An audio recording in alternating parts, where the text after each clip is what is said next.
चारों दिशाओं में अंधकार फैला हुआ था।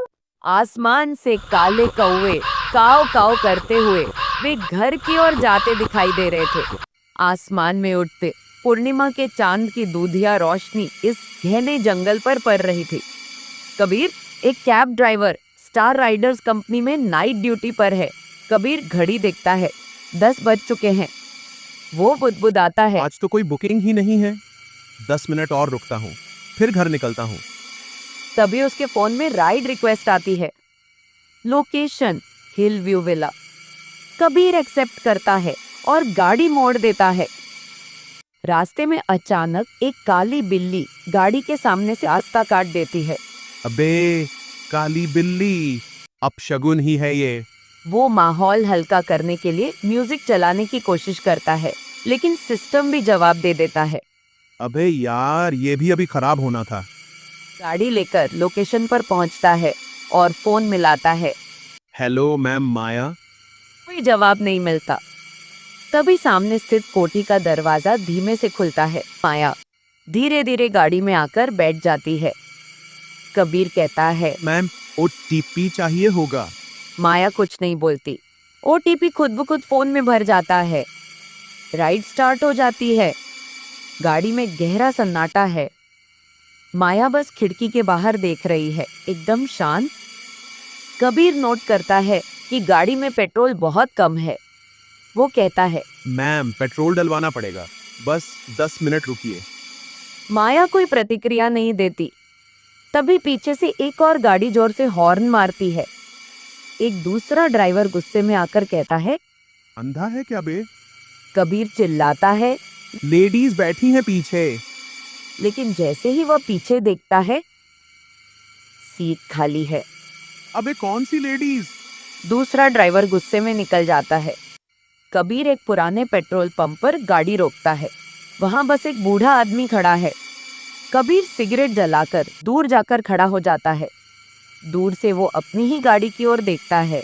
माया सीट पर नहीं दिखती। वो दौड़कर वापस आता है। माया वापस सीट पर बैठी है। अबे, ये कब वापस आई? अभी तो गायब थी। वो गाड़ी स्टार्ट करता है और आगे बढ़ता है। माया फिर भी शांत खिड़की की ओर देखती रहती है। आगे जाकर माया खुद कहती है, मुझे मेरी मंजिल पर छोड़ दो।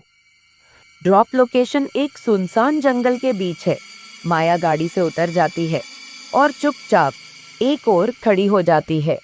पीर कहता है, मैम, यहाँ अकेले खड़ा होना ठीक नहीं है। किसी का इंतजार कर रही हैं क्या? माया चुपचाप दूर देखने लगती है। कबीर गाड़ी लेकर निकलने ही वाला होता है कि उसी माया की नई राइड रिक्वेस्ट फिर आ जाती है। अबे, ये फिर खड़ी है। वो गाड़ी मोड़ता है और माया को फिर बिठा लेता है। जैसे ही माया बैठती है, म्यूजिक सिस्टम फिर से बंद हो जाता है। आप किसका इंतजार कर रही थी मैम? माया कोई जवाब नहीं देती। कुछ देर बाद वो खुद बोल पड़ती है, मैंने तुम्हारे लिए सब कुछ किया और तुमने मुझे छोड़ दिया। अगर तुम मेरे नहीं हुए तो मैं अपनी जान ले लूंगी। कबीर घबरा जाता है। अरे, ये लड़की कुछ कर ना डाले। तुम मुझसे डरते हो कबीर? थोड़ा बहुत। माया हंसती है। मैं तुम्हें एक कहानी सुनाती हूँ। एक लड़की एक लड़के से प्यार करती है। वो लड़का शादीशुदा होता है। एक दिन वो कह देता है, तू मेरी गलती थी।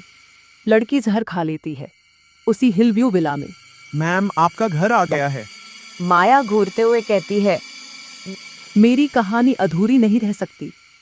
वो उतरती है और उसी कोठी में चली जाती है। कबीर लौटते वक्त एक सिक्योरिटी गार्ड से टकराता है। किसको छोड़ के आ रहे हो? माया को। भाई, उस विला में कोई नहीं रहता। वो लड़की तो सालों पहले सुसाइड कर चुकी है। क्या? लोग कहते हैं वो अब भी आत्मा बनकर आती है और कहानी सुनाती है। जिसने उसकी कहानी पूरी नहीं सुनी, वो फिर खुद उसकी कहानी का हिस्सा बन जाता है। कबीर के हाथ कांपते हैं। वो गाड़ी स्टार्ट करता है, लेकिन अब हर जगह माया ही दिख रही है। सड़क पर, शीशे में, गाड़ी के अंदर। आखिर एक पल आता है। वो चिल्लाता है, नहीं। गाड़ी का जोरदार एक्सीडेंट होता है। टू अस्पताल। कबीर बेड पर है। बीवी पास बैठी। क्या हुआ तुम्हें? एक लड़की, राइडर, आत्मा थी शायद। उसकी कहानी पूरी नहीं हो पाई। बीवी का चेहरा धीरे धीरे माया का बन जाता है। मेरी कहानी अधूरी है।